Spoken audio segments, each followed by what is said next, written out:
여러분, 지금부터 들려드릴 이야기는 성경을 읽으면서 한 번쯤은 궁금해하셨을 내용입니다.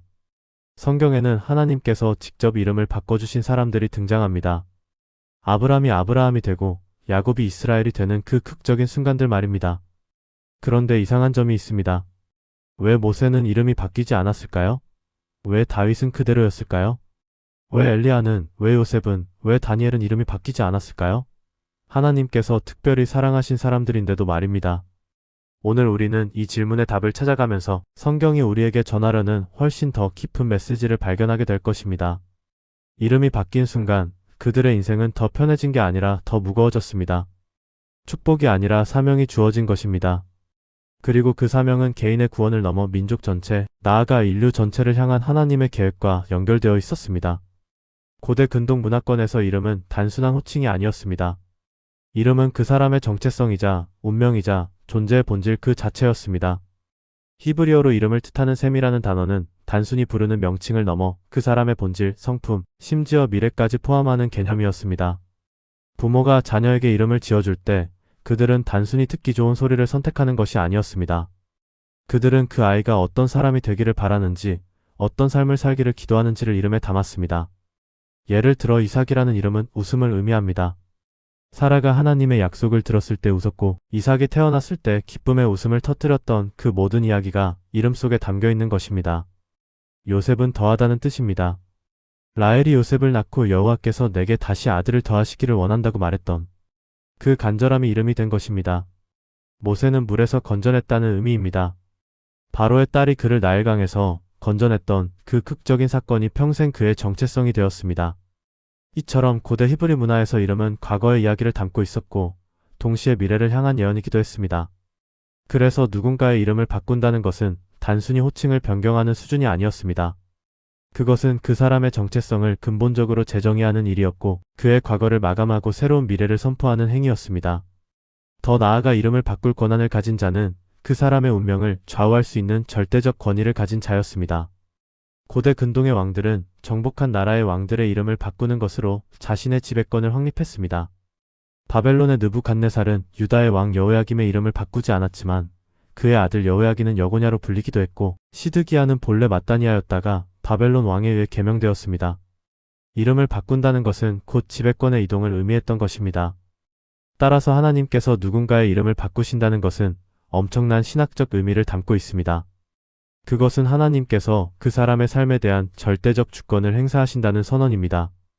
그 사람의 과거는 이제 의미를 잃고 하나님께서 새롭게 규정하시는 정체성이 그의 전부가 된다는 뜻입니다. 그런데 왜 하나님은 모든 사람의 이름을 바꾸지 않으셨을까요? 왜 특정한 사람들에게만 이 특별한 경험을 허락하셨을까요?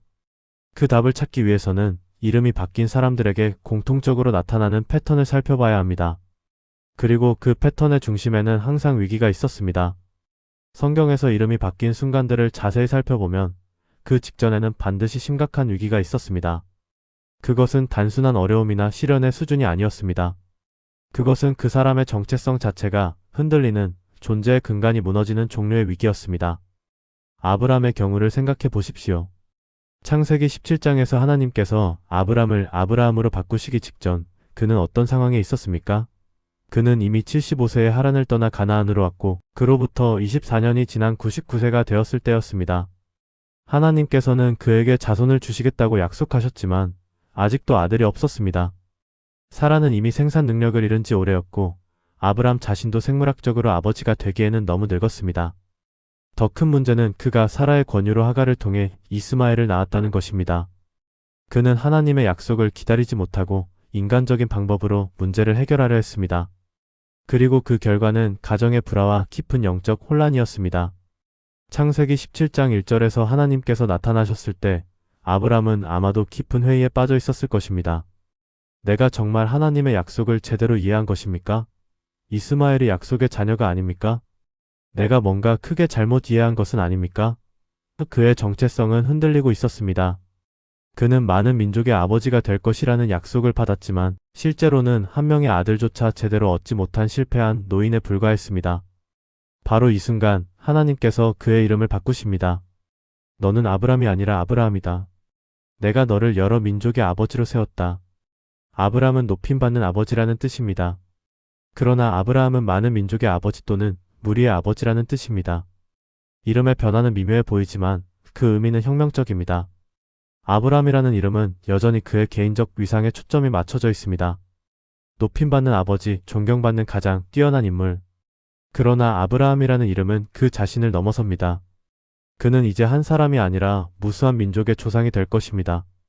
그의 정체성은 더 이상 그 자신의 성취나 명예에 있지 않고 그를 통해 이루어질 하나님의 구속사적 계획에 있습니다.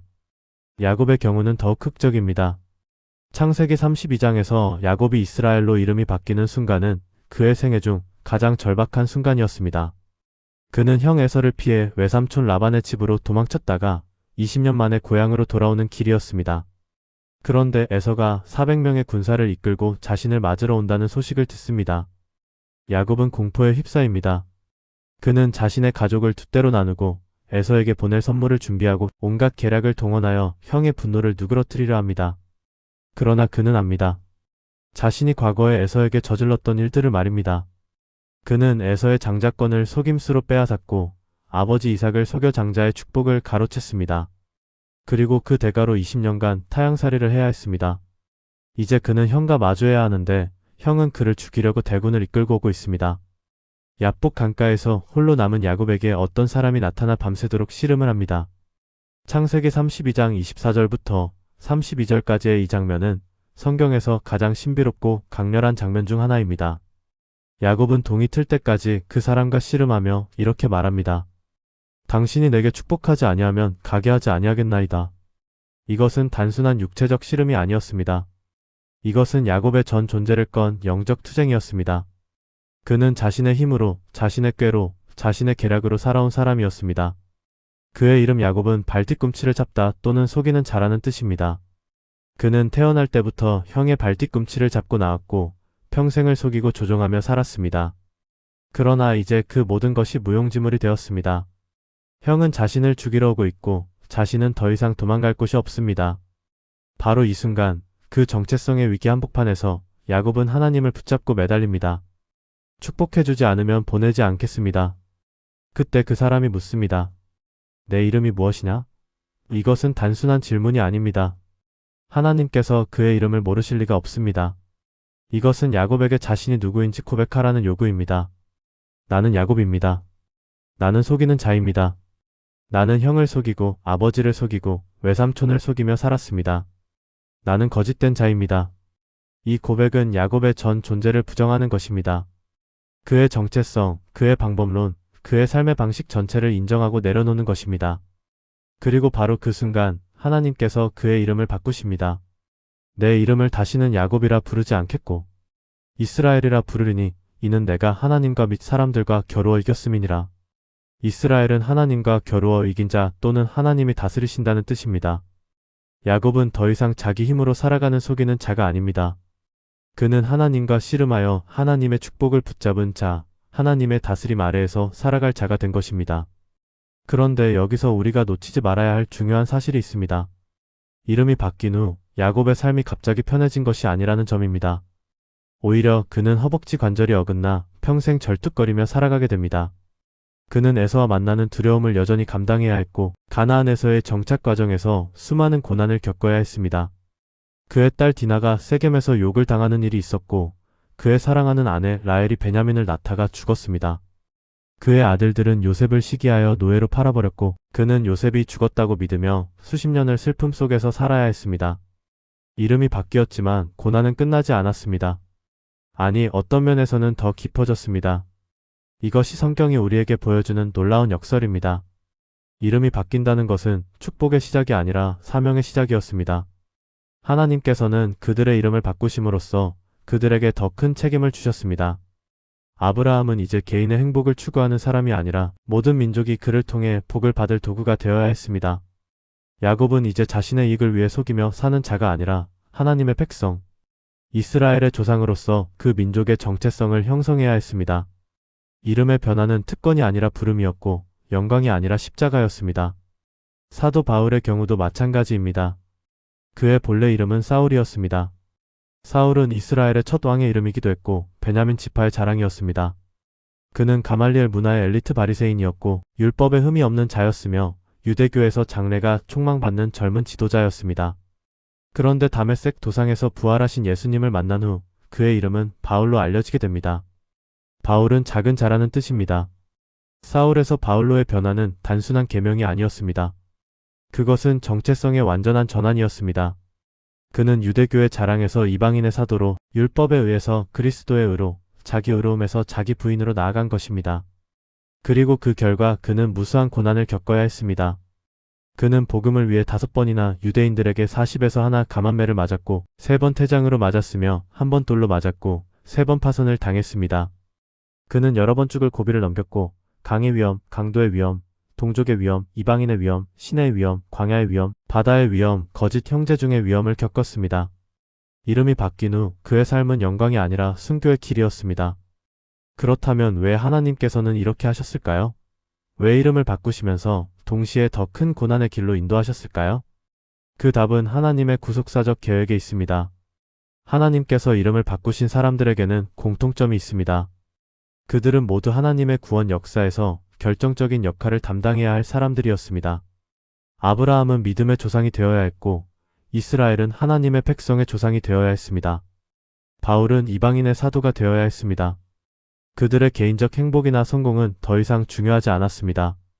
중요한 것은 그들을 통해 이루어질 하나님의 구원 계획이었습니다. 베드로의 경우를 생각해 보십시오. 예수님께서 시몬을 베드로라고 부르신 것도 이름의 변경이었습니다. 시몬은 듣다는 뜻이지만 베드로는 반석이라는 뜻입니다. 그런데 실제로 베드로의 성품을 보면 그는 반석과는 거리가 멀었습니다. 그는 충동적이고 불안정하고 변덕스러웠습니다. 예수님께서 물리를 걸으라고 하실 때는 뛰어내렸다가 곧 두려워했고 예수님을 하나님의 아들이라고 고백했다가 곧 예수님의 고난을 말리려 했으며 예수님을 위해 목숨을 버리겠다고 장담했다가 3번이나 부인했습니다. 그럼 그에게 왜 예수님은 반석이라는 이름을 주셨을까요? 그것은 베드로가 이미 반석 같은 사람이어서가 아니라 그가 반석이 되어야 할 사명을 받았기 때문입니다. 그는 초대 교회의 기초가 되어야 했고 핍박 가운데서도 흔들리지 않는 신앙의 본이 되어야 했습니다. 그리고 실제로 오순절 이후 베드로는 변화되었습니다.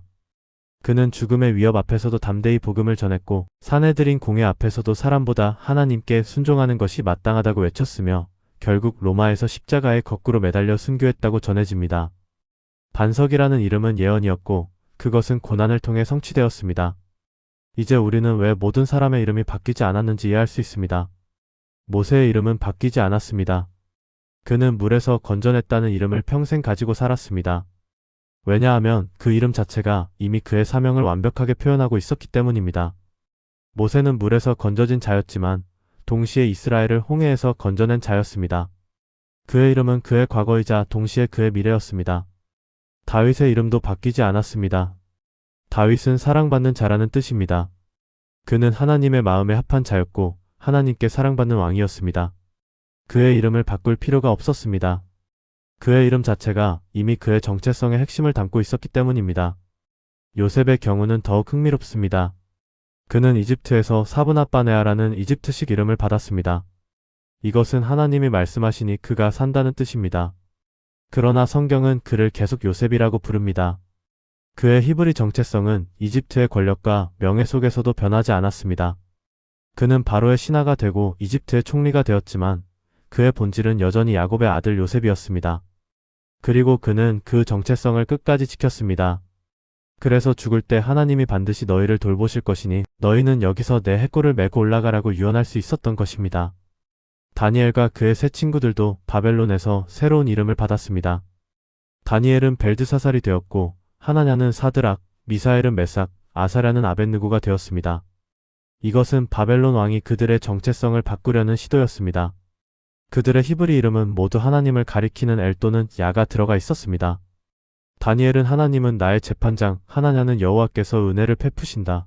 미사엘은 누가 하나님과 같은가, 아사랴는 여호와께서 도우신다는 뜻입니다. 그런데 바벨론 이름들은 모두 바벨론의 신들을 가리킵니다. 벨드사살은 바벨론의 신벨을 섬기는 자, 사드락은 딸의 신신을 섬기는 자라는 뜻입니다. 이것은 단순한 계명이 아니라 종교적 정체성을 바꾸려는 시도였습니다. 그러나 성경은 계속해서 그들을 히브리 이름으로 부릅니다. 그들의 본질은 바뀌지 않았기 때문입니다. 그리고 그들은 우상에게 절하기를 거부하고 금식하며 하나님께만 기도함으로써 자신들의 진정한 정체성을 지켰습니다. 이처럼 이름이 바뀌지 않은 사람들도 하나님의 위대한 종들이었습니다. 그들에게 이름이 바뀌지 않은 이유는 그들이 덜 중요해서가 아니었습니다. 오히려 그들의 원래 이름이 이미 하나님의 계획을 완벽하게 표현하고 있었거나 또는 그들에게 요구되는 사명이 정체성의 근본적 전환을 필요로 하지 않았기 때문입니다. 모세는 이미 구원자의 정체성을 가지고 있었고 다윗은 이미 사랑받는 자였으며 다니엘은 이미 하나님의 사람이었습니다. 그들에게 필요한 것은 새로운 이름이 아니라 그들이 가진 이름의 의미를 완전히 살아내는 것이었습니다. 그렇다면 이름이 바뀐 사람들에게는 무엇이 특별했을까요? 그들에게는 근본적인 정체성의 전환이 필요했습니다. 아브람은 자기중심적인 믿음에서 하나님 중심의 믿음으로 전환해야 했습니다. 야곱은 자기 의지와 능력에 의존하는 삶에서 하나님의 주권에 순복하는 삶으로 전환해야 했습니다. 사울은 율법에 의해서 그리스도의 의로, 유대인의 자부심에서 이방인의 사도로 전환해야 했습니다. 시몬은 불안정한 어부에서 교회의 반석으로 전환해야 했습니다. 이들에게는 단순히 성장이나 성숙이 아니라 존재의 근본적인 재창조가 필요했습니다.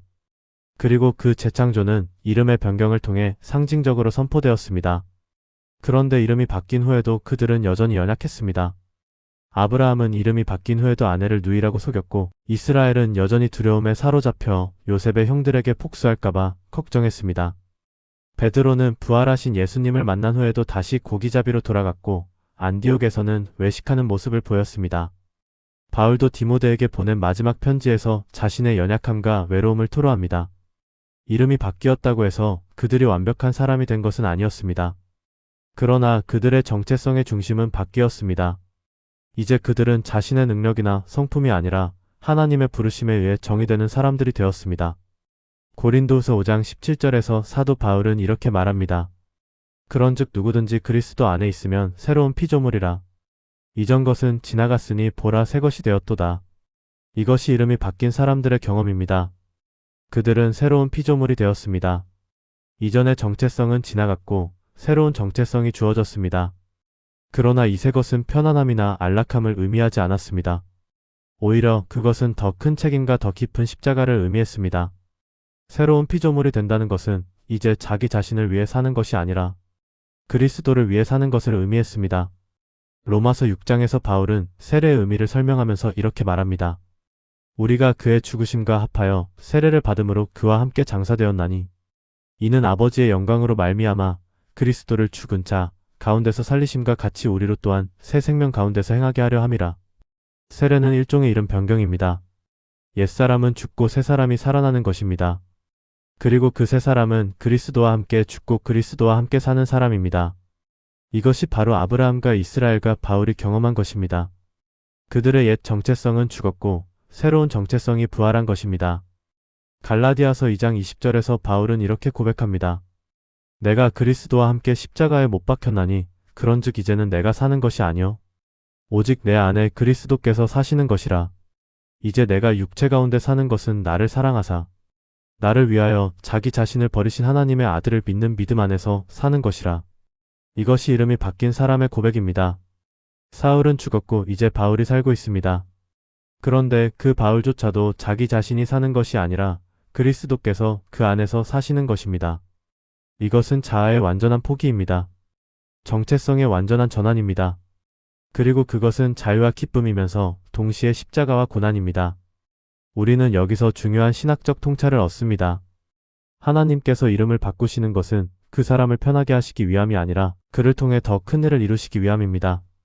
이름의 변경은 특권의 부여가 아니라 사명의 부여입니다. 그리고 그 사명은 항상 자기 부인을 요구합니다. 예수님께서 마태복음 16장 24절에서 말씀하신 것처럼 아무든지 나를 따라오려거든 자기를 부인하고 자기 십자가를 지고 나를 따를 것이니라. 이름이 바뀐 사람들은 모두 자기를 부인하고 십자가를 진 사람들이었습니다. 그렇다면 오늘날 우리에게 이것은 무엇을 의미할까요? 우리는 세례를 받을 때 그리스도인이라는 새로운 정체성을 받습니다. 어떤 교회에서는 세례명을 부여하기도 합니다. 이것은 우리의 이름이 바뀌는 것과 같습니다. 우리는 더 이상 세상의 기준으로 정의되는 사람이 아니라 그리스도로 말미암아 정의되는 사람이 됩니다. 우리는 더 이상 죄인이 아니라 의인입니다. 더 이상 어둠의 자녀가 아니라 빛의 자녀입니다. 더 이상 진노의 자녀가 아니라 은혜의 자녀입니다. 이것은 놀라운 특권입니다. 그러나 동시에 이것은 엄청난 책임입니다. 에베소서 4장 1절에서 바울은 이렇게 권면합니다. 그러므로 주 안에서 갇힌 내가 너희를 권하노니 너희가 부르심을 받은 일에 합당하게 행하여. 부르심에 합당하게 행한다는 것은 무엇입니까? 그것은 우리가 받은 새로운 정체성에 맞게 사는 것입니다. 우리는 그리스도인이라고 불립니다. 그렇다면 우리는 그리스도를 닮아야 합니다. 우리는 하나님의 자녀라고 불립니다. 그렇다면 우리는 하나님의 성품을 드러내야 합니다. 우리는 세상의 빛이라고 불립니다. 그렇다면 우리는 어둠 가운데서 빛을 비추어야 합니다. 우리는 땅의 소금이라고 불립니다. 그렇다면 우리는 썩어가는 세상을 보존하고 맛을 내야 합니다. 그런데 이것은 쉽지 않습니다. 아브라함에게 쉽지 않았고 이스라엘에게 쉽지 않았고 바울에게 쉽지 않았던 것처럼 우리에게도 쉽지 않습니다. 새로운 정체성을 살아낸다는 것은 옛사람과의 끊임없는 싸움을 의미합니다. 로마서 7장에서 바울이 고백한 것처럼 내가 원하는 바 선은 행하지 아니하고 도리어 원하지 아니하는 바 악을 행하는도다. 우리 안에는 여전히 옛사람이 살아있습니다. 우리는 여전히 연약하고 실수하고 넘어집니다. 그러나 우리의 정체성은 바뀌었습니다. 우리는 더 이상 죄의 노예가 아니라 의의 종입니다. 우리는 더 이상 율법 아래 있지 않고 은혜 아래 있습니다. 우리는 더 이상 정죄함이 없습니다. 빌립보서 3장에서 바울은 자신의 경험을 이렇게 설명합니다. 그러나 무엇이든지 내게 유익하던 것을 내가 그리스도를 위하여 다 해로 여길 뿐더러 또한 모든 것을 해로 여김은 내 주 그리스도 예수를 아는 지식이 가장 고상하기 때문이라. 내가 그를 위하여 모든 것을 잃어버리고 배설물로 여김은 그리스도를 얻고. 이것이 이름이 바뀐 사람의 고백입니다. 과거에 자랑하던 모든 것, 의지하던 모든 것, 소중하게 여기던 모든 것을 배설물로 여긴다는 것입니다.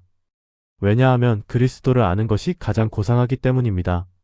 사울이 가졌던 모든 것, 혈통, 교육, 지위, 열심, 의로움을 바울은 다 버렸습니다. 그리고 오직 그리스도만을 붙들었습니다. 그런데 바울은 여기서 멈추지 않습니다. 그는 계속해서 말합니다. 내가 이미 얻었다 함도 아니요 온전히 이루었다 함도 아니라 오직 내가 그리스도 예수께 잡힌 바 된 그것을 잡으려고 달려가노라. 이것은 겸손한 고백입니다. 이름이 바뀌었지만 아직 완성되지 않았다는 것입니다. 바울은 여전히 달려가고 있습니다. 그는 뒤에 있는 것은 잊어버리고 앞에 있는 것을 잡으려고 푯대를 향하여 그리스도 예수 안에서 하나님이 위에서 부르신 부름의 상을 위하여 달려가고 있습니다. 이것이 이름이 바뀐 사람의 삶입니다. 그것은 끊임없는 추구이고 끊임없는 성장이며 끊임없는 변화입니다. 히브리서 11장에서 저자는 믿음의 선진들을 회고하면서 이렇게 말합니다. 이 사람들은 다 믿음으로 말미암아 증거를 받았으나 약속된 것을 받지 못하였으니 이는 하나님이 우리를 위하여 더 좋은 것을 예비하셨은즉 우리가 아니면 그들로 온전함을 이루지 못하게 하려 하심이라. 아브라함도 이스라엘도 모세도 다윗도 약속된 것을 완전히 받지 못했습니다. 그들은 믿음으로 살았고 믿음으로 죽었습니다. 그들은 약속을 바라보았지만 그것을 손에 쥐지는 못했습니다. 왜냐하면 그들의 구원은 그리스도 안에서만 완성되기 때문입니다. 그들의 이름이 바뀐 것은 그들 개인의 완성을 위한 것이 아니라 그리스도를 통한 구원 역사의 완성을 위한 것이었습니다. 요한계시록 2장 17절에서 주님께서는 승리하는 자에게 이렇게 약속하십니다. 이기는 그에게는 내가 감추었던 만나를 주고 또 흰 돌을 줄 터인데 그 돌 위에 새 이름을 기록한 것이 있나니 받는 자밖에는 그 이름을 알 사람이 없느니라. 이것은 궁극적인 이름의 변경입니다. 이 땅에서 우리가 받는 모든 이름, 심지어 그리스도인이라는 이름조차도 궁극적인 것이 아닙니다. 주님께서는 승리하는 자들에게 새 이름을 주실 것입니다. 그 이름은 오직 그 사람만이 알 수 있는 특별한 이름입니다. 그것은 주님과 그 사람 사이의 친밀한 관계를 나타내는 이름입니다. 그것은 그 사람의 진정한 정체성을, 영원한 정체성을 나타내는 이름입니다. 요한계시록 3장 12절에서 주님께서는 또 이렇게 말씀하십니다. 이기는 자는 내 하나님 성전의 기둥이 되게 하리니 그가 결코 다시 나가지 아니하리라. 내가 하나님의 이름과 하나님의 성 곧 하늘에서 내 하나님께로부터 내려오는 새 예루살렘의 이름과 나의 새 이름을 그 위에 기록하리라. 여기서 우리는 세 개의 이름을 봅니다. 하나님의 이름, 새 예루살렘의 이름, 그리고 그리스도의 새 이름입니다. 이 새 이름이 승리하는 자 위에 기록될 것입니다. 이것은 완전한 소속과 완전한 정체성을 의미합니다. 우리는 하나님께 속하고 하나님의 나라에 속하고 그리스도께 속한 자들입니다. 그리고 그 정체성은 영원히 변하지 않을 것입니다. 이제 우리는 성경 전체를 관통하는 이름 변경의 신학을 이해할 수 있습니다. 하나님께서 이름을 바꾸시는 것은 단순히 개인의 삶을 변화시키시기 위함이 아닙니다. 그것은 구원 역사 전체를 진행시키시기 위함입니다. 아브라함이 되지 않았다면 이스라엘 민족이 존재하지 않았을 것입니다. 야곱이 이스라엘이 되지 않았다면 하나님의 백성이 형성되지 않았을 것입니다. 사울이 바울이 되지 않았다면 복음이 이방 세계로 확장되지 않았을 것입니다. 시몬이 베드로가 되지 않았다면 초대 교회가 그렇게 견고하게 세워지지 않았을 것입니다. 이름의 변경은 개인의 구원을 넘어 우주적 구원을 향한 하나님의 계획의 일부였습니다. 그렇기 때문에 이름이 바뀐 사람들의 삶이 더 힘들어진 것입니다. 그들은 이제 자기 자신만을 위해 사는 것이 허락되지 않았습니다. 그들은 하나님의 나라를 위해, 하나님의 백성을 위해, 하나님의 영광을 위해 살아야 했습니다. 아브라함은 약속의 땅을 받았지만 그 땅에서 나그네로 살았습니다. 그는 부자가 되었지만 안정을 얻지 못했습니다. 그는 아들을 얻었지만 그 아들을 제단에 바쳐야 했습니다. 이스라엘은 하나님과 씨름하여 이겼지만 평생 절뚝거리며 살았습니다. 그는 형과 화해했지만 가족 안에서 끊임없는 갈등을 겪었습니다. 그는 요셉을 되찾았지만 그것은 자신이 죽기 직전이었습니다. 바울은 복음의 사도가 되었지만 평생을 핍박과 고난 가운데 살았습니다. 그는 무수한 교회를 세웠지만 정작 자신은 집 한 채 없이 떠돌아다녔습니다. 그는 수많은 영혼을 그리스도께 인도했지만 로마의 감옥에서 목이 잘려 순교했습니다. 이것이 이름이 바뀐 사람들의 운명입니다. 그들은 축복을 받았지만 그 축복은 편안함이 아니라 사명이었습니다. 그들은 영광을 받았지만 그 영광은 이 땅에서가 아니라 하늘에서였습니다. 그들은 승리했지만 그 승리는 고난을 통해 얻어진 것이었습니다. 히브리서 11장 13절에서 16절까지는 이렇게 말합니다. 이 사람들은 다 믿음을 따라 죽었으며 약속을 받지 못하였으되 그것들을 멀리서 보고 환영하며 또 땅에서는 외국인과 나그네임을 증언하였으니 그들이 이같이 말하는 것은 자기들이 본향 찾는 자임을 나타냄이라. 그들이 나온 바 본향을 생각하였더라면 돌아갈 기회가 있었으려니와 그들이 이제는 더 나은 본향을 사모하니 곧 하늘에 있는 것이라. 이러므로 하나님이 그들의 하나님이라 일컬음 받으심을 부끄러워하지 아니하시고 그들을 위하여 한 성을 예비하셨느니라. 이것이 핵심입니다. 이름이 바뀐 사람들은 이 땅에서 외국인과 나그네로 살았습니다. 그들은 더 나은 본향을 사모했습니다. 그들의 시민권은 하늘에 있었습니다. 그래서 그들은 이 땅의 고난을 견딜 수 있었고 이 땅의 유혹을 거절할 수 있었으며 이 땅의 위협 앞에서도 담대할 수 있었습니다. 그들의 정체성이 이 땅에 뿌리를 두지 않았기 때문입니다. 그들의 정체성은 하나님께로부터 왔고 하나님 안에 있었으며 하나님을 향해 있었습니다. 빌립보서 3장 20절에서 바울은 이렇게 선포합니다. 그러나 우리의 시민권은 하늘에 있는지라. 거기로부터 구원하는 자 곧 주 예수 그리스도를 기다리노니. 이것이 이름이 바뀐 사람들의 고백입니다. 우리의 시민권은 하늘에 있습니다. 우리는 이 땅의 것으로 만족할 수 없습니다. 우리는 하늘로부터 오실 구원자를 기다립니다. 그리고 그분이 오실 때 그는 만물을 자기에게 복종하게 하실 수 있는 자의 역사로 우리의 낮은 몸을 자기 영광의 몸의 형체와 같이 변하게 하시리라. 이것이 궁극적인 변화입니다. 이름의 변화를 넘어 몸의 변화, 존재의 변화, 영광의 변화가 올 것입니다. 고린도전서 15장에서 바울은 부활에 대해 이렇게 설명합니다.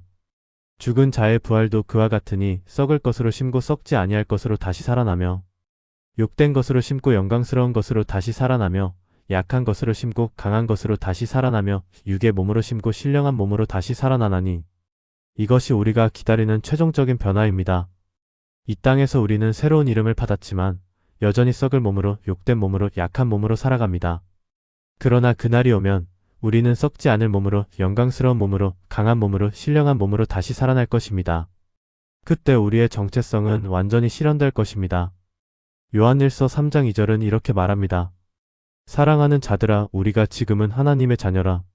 장래에 어떻게 될지는 아직 나타나지 아니하였으나 그가 나타나시면 우리가 그와 같을 줄을 아는 것은 그의 참모습 그대로 볼 것이기 때문이니 우리는 지금 하나님의 자녀입니다. 이것은 현재의 사실입니다. 우리의 이름은 이미 바뀌었습니다. 그러나 장래에 어떻게 될지는 아직 완전히 나타나지 않았습니다.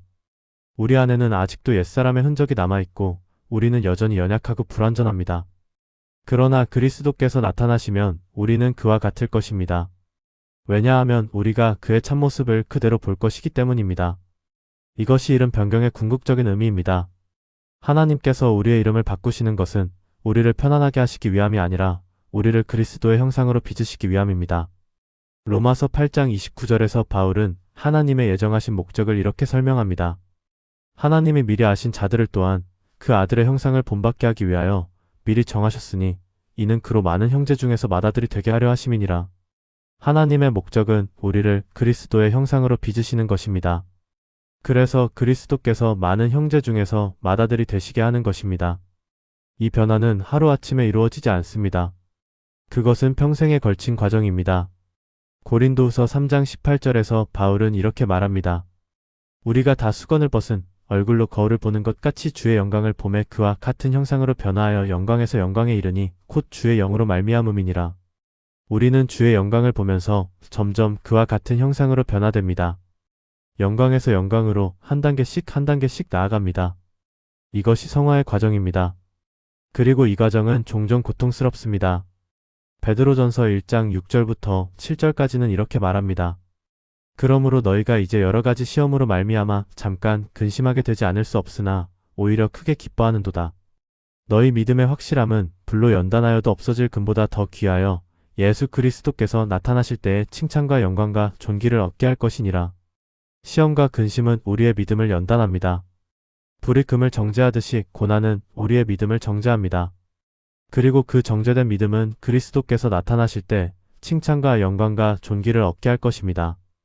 이것이 이름이 바뀐 사람들이 겪은 고난의 의미입니다. 그들의 고난은 무의미한 것이 아니었습니다. 그것은 그들을 연단하고 정죄하여 하나님의 목적에 합당한 그릇으로 만드는 과정이었습니다. 야고보서 1장 2절부터 4절까지는 이렇게 권면합니다. 내 형제들아 너희가 여러 가지 시험을 당하거든 온전히 기쁘게 여기라. 이는 너희 믿음의 시련이 인내를 만들어 내는 줄 너희가 알미라. 인내를 온전히 이루라. 이는 너희를 온전하고 구비하여 조금도 부족함이 없게 하려 함이라. 시험은 인내를 만들고 인내는 우리를 온전하게 합니다. 이렇게 볼 때 이름이 바뀌지 않은 사람들도 결국 같은 과정을 거쳤다는 것을 알 수 있습니다. 모세는 이름이 바뀌지 않았지만 그의 삶 자체가 하나의 거대한 변화였습니다. 그는 이집트의 왕자에서 광야의 목자로 그리고 다시 이스라엘의 지도자로 변화했습니다. 그는 자신의 힘으로 민족을 구원하려다 실패했고 40년간 광야에서 하나님을 만났으며 80세에 다시 부름을 받아 이스라엘을 이끌어냈습니다. 그의 이름은 바뀌지 않았지만 그의 정체성은 근본적으로 변화했습니다. 다윗도 마찬가지입니다. 그는 양치는 소년에서 용맹한 전사로 그리고 왕으로 변화했습니다. 그는 골리앗을 무찔렀지만 자신의 죄로 인해 가정의 칼이 떠나지 않는 고통을 겪었습니다.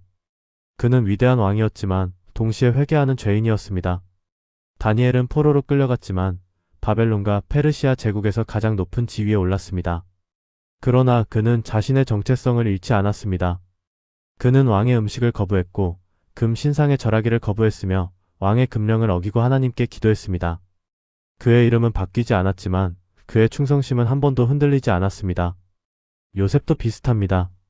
그는 이집트식 이름을 받았지만 히브리인으로서의 정체성을 지켰습니다. 그는 총리가 되었지만 형들을 용서했고 아버지를 모셨으며 하나님의 섭리를 믿었습니다. 이렇게 보면 이름이 바뀌었는지 여부가 중요한 것이 아니라 하나님의 부르심에 응답하여 자신의 정체성을 하나님 안에서 재정립했는지가 중요한 것입니다. 이름의 변경은 그 재정립의 상징이고 표지였습니다. 하나님께서는 어떤 사람들에게는 새 이름을 주심으로써 어떤 사람들에게는 그들의 원래 이름의 의미를 깊이 깨닫게 하심으로써 그들의 정체성을 확립하셨습니다. 그리고 그 확립된 정체성은 그들로 하여금 고난 가운데서도 하나님께 충성하게 했고 유혹 가운데서도 거룩함을 지키게 했으며 위협 가운데서도 담대하게 했습니다. 오늘날 우리에게 이것은 무엇을 의미합니까? 우리는 세례를 통해 그리스도인이라는 새로운 정체성을 받았습니다. 그러나 그 정체성은 단순히 종교적 레이블이 아닙니다. 그것은 우리의 삶 전체를 재정의하는 것입니다. 우리는 더 이상 우리 자신을 위해 살지 않습니다. 우리는 우리를 사신 그리스도를 위해 삽니다. 우리는 더 이상 이 세상의 가치관으로 성공을 정의하지 않습니다. 우리는 하나님 나라의 가치관으로 성공을 정의합니다. 우리는 더 이상 죽음을 두려워하지 않습니다. 우리는 부활의 소망을 가지고 있습니다. 그러나 이 정체성을 살아낸다는 것은 쉽지 않습니다. 세상은 우리에게 다른 정체성을 강요합니다. 세상은 우리를 소비자로, 생산자로, 경쟁자로 정의합니다. 세상은 우리에게 성공하고 부자가 되고 유명해지라고 말합니다. 세상은 우리에게 자기 자신을 사랑하고 자기 권리를 주장하고 자기 꿈을 이루라고 말합니다. 그리고 우리 안의 옛사람은 세상의 이 목소리에 공명합니다. 우리는 여전히 인정받고 싶어하고 성공하고 싶어하고 편안하고 싶어합니다. 그러나 우리가 받은 새로운 정체성은 다른 것을 요구합니다. 마태복음 16장 24절에서 예수님께서 말씀하신 것처럼 누구든지 나를 따라오려거든 자기를 부인하고 자기 십자가를 지고 나를 따를 것이니라. 자기 부인, 이것이 그리스도인의 정체성의 핵심입니다. 우리는 자기 자신을 부인하고 그리스도를 따릅니다. 우리는 자기 십자가를 지고 그리스도의 뒤를 따릅니다.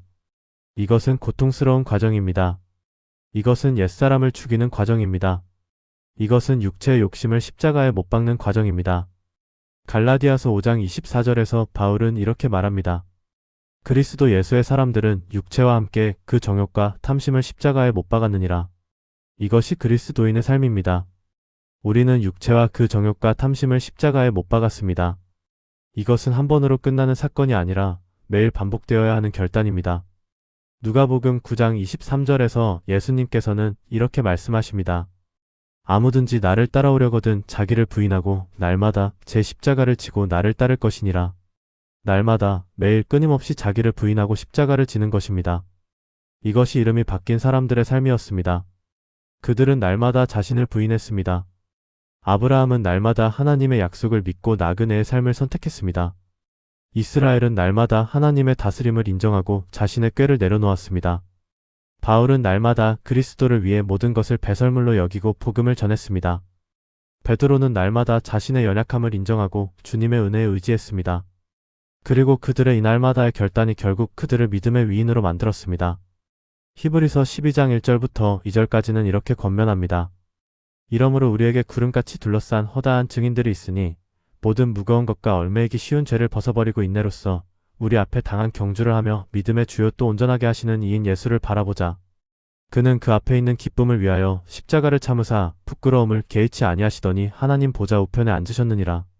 우리는 믿음의 선진들에게 둘러싸여 있습니다. 그들은 우리의 증인입니다. 그들은 이미 경주를 마치고 결승점에 도달했습니다. 그들은 우리에게 당신도 할 수 있다고 격려합니다. 그리고 우리는 예수님을 바라봅니다. 그분은 믿음의 주요 또 온전하게 하시는 분입니다.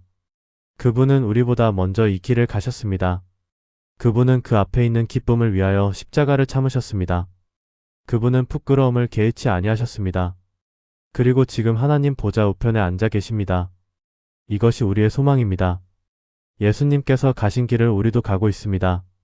예수님께서 받으신 영광을 우리도 받게 될 것입니다. 히브리서 12장 3절은 계속해서 말합니다. 너희가 피곤하여 낙심하지 않기 위하여 죄인들이 자기에게 거역한 일을 참으신 이를 생각하라. 우리는 피곤해질 수 있습니다. 우리는 낙심할 수 있습니다. 이 길은 쉽지 않기 때문입니다. 그러나 우리는 예수님을 생각해야 합니다. 그분이 참으신 것을 생각해야 합니다. 그분이 이기신 것을 생각해야 합니다. 그리고 그분이 약속하신 것을 생각해야 합니다. 요한계시록 21장 5절에서 보좌에 앉으신 이가 말씀하십니다. 보라 내가 만물을 새롭게 하노라. 이것이 우리의 궁극적인 소망입니다. 주님께서 만물을 새롭게 하실 것입니다. 새 하늘과 새 땅이 올 것입니다. 그곳에는 더 이상 죽음도 없고 애통하는 것도 없고 곡하는 것도 없고 아픈 것도 없을 것입니다. 처음 것들이 다 지나갔기 때문입니다. 그리고 우리는 그곳에서 완전한 모습으로 살게 될 것입니다. 우리의 새 이름이 완전히 실현될 것입니다. 그때까지 우리는 이 땅에서 우리의 새 정체성을 살아내야 합니다. 우리는 그리스도인으로 하나님의 자녀로 세상의 빛으로 땅의 소금으로 살아야 합니다. 우리는 날마다 자기를 부인하고 십자가를 지고 그리스도를 따라야 합니다. 우리는 이 땅의 고난을 견디고 이 땅의 유혹을 이기고 이 땅의 위협 앞에서 담대해야 합니다. 왜냐하면 우리의 시민권은 하늘에 있고 우리의 소망은 영원에 있으며 우리의 정체성은 그리스도 안에 있기 때문입니다.